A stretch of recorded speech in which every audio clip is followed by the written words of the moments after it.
travel through cultural immersion. In this specific case, I'm talking about sports culture. Every month during the baseball season, we're going to take a road trip to a city that hosts a Major League Baseball team and see what we can do during our visit other than the game. Play ball. Welcome to Citi Field, home of the New York Mets, one of two Major League Baseball teams that call New York home. In this episode, we're going to check out some activities you can do in Queens when you're not at the game. One of my favorite things to do when I'm visiting a new city is check out the Ballpark Tour. Every team's got one. Citi Field is no exception. My name's Greg, lifelong Met fan from Queens. What we're going to do is begin just in the press conference room. Last night in the third inning, I noticed that you went out and talked to the pitcher, but you left him in. As you guys know, I work off my gut feel, and I weigh these statistics on if he's tiring or not. But usually I'll just trust my own gut. When you come in during a game, and about 60% of our fans do enter the gates right here. In the Rotunda, we do spend a lot of time talking about the history of the Mets and how they became a team from the Dodgers and Giants moving to California and bringing National League Baseball back. We took the blue from the Dodgers and the orange from the Giants. You can clearly see that we modeled ourselves after Ebbets Field. Some of my favorite photos in here. Jackie Robinson signing the contract on April 15th, 1947. We still honor that day. Jackie Robinson, Martin Luther King, and Harry Belafonte receiving honorary doctorates from Howard University. Just a really important American story, and not just for baseball. We do honor the number 42, and we have the footprints right in front of it. That says it all right there to me. Great tribute honoring the Brooklyn Dodger connection with Gil Hodges. The people in Brooklyn were so happy when he made the Hall of Fame between Jackie Robinson and Gil Hodges. Legends on the baseball field and also served in the military. This is Gil Hodges and Joan Payson, the first female owner in professional sports in America.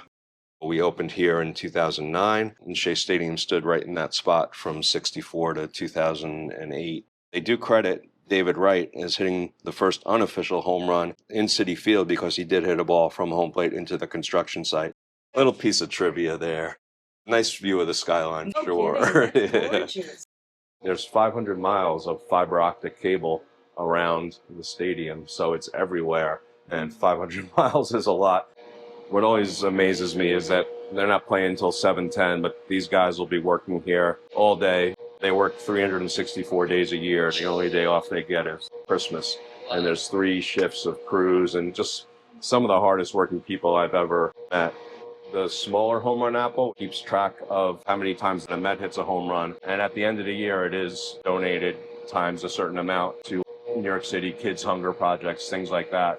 So the stadium holds 42,000 people, and clearly what they were going for is a more intimate setting than Shea Stadium or other large stadiums. There's really not too many bad views in the stadium. What I like about what they've done as owners is they try to appeal to every fan need. If there's an adult or child in your party and they feel a need to get a pass from an attendant because of the noise and the lights and the crowds, they're able to take a nice break in here, which is basically a silent little nook, and they can stay for a period of time and just kind of regroup. It is the first of its kind, and it's really starting to catch on. Whole underground system that they use. They have these heating lamps just to get it dry to the extent they can play. That's why rain delays haven't really been that long anymore. The dirt and mud which we're standing on, it's a special blend from Western Pennsylvania that they cart in.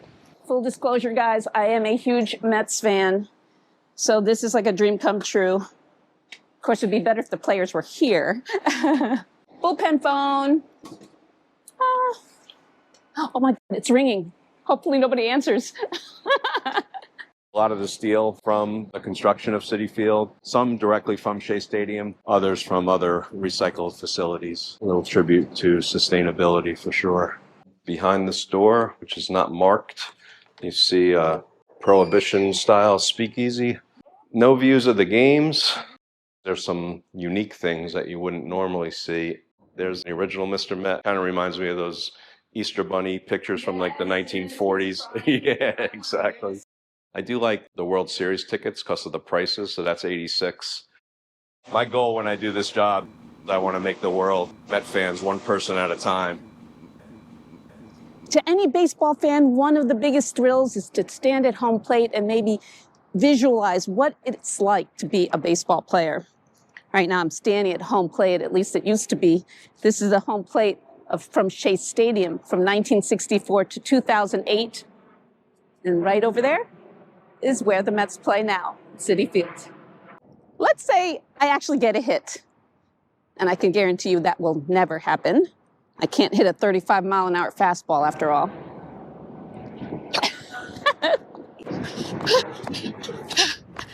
I got to first base safely.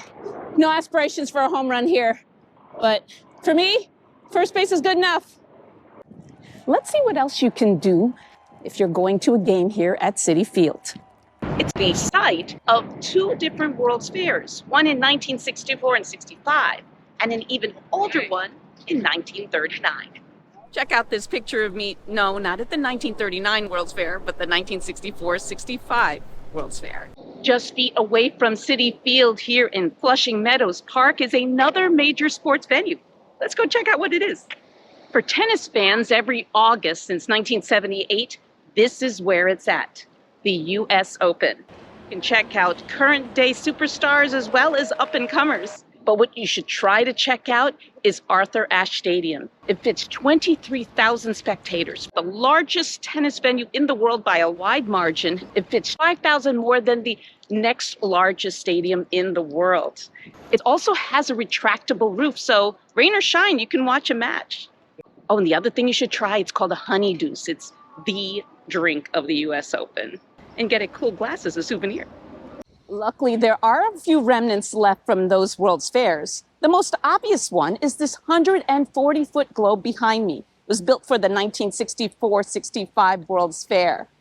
You'll notice it has 3 steel rings that surround it. The first one represents the first man in space. That was the Soviet Union's Yuri Gagarin. The second one represents the first American to orbit the Earth, and that was John Glenn. And the third ring represents Telstar, the first active communication satellite.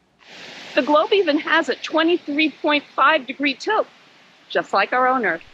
What's great about Flushing is that there's something for everyone. For those who want to get their museum on, you can go check out the Queen's Museum. And it's actually another one of those remnants from the World's Fair, this time 1939.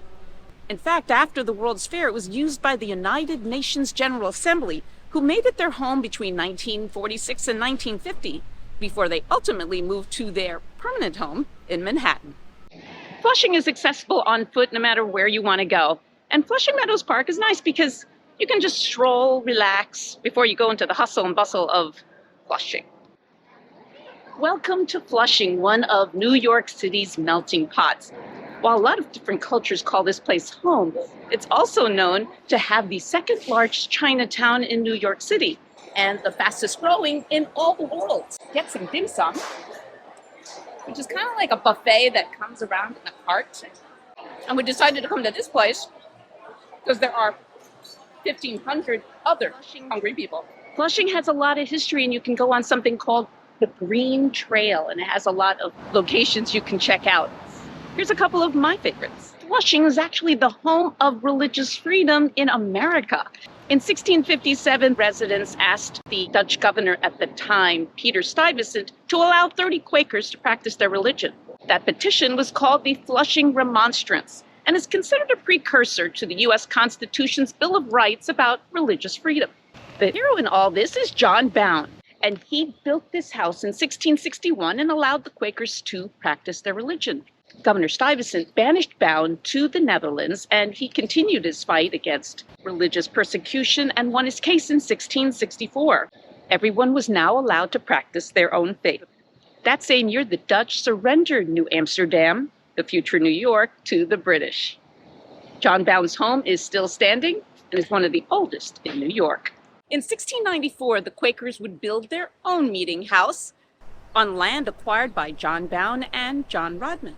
And during the American Revolution, this house was used by the British as an army barracks, a prison, and a hospital. Should probably come as no surprise, but today it stands as the oldest place of worship in New York.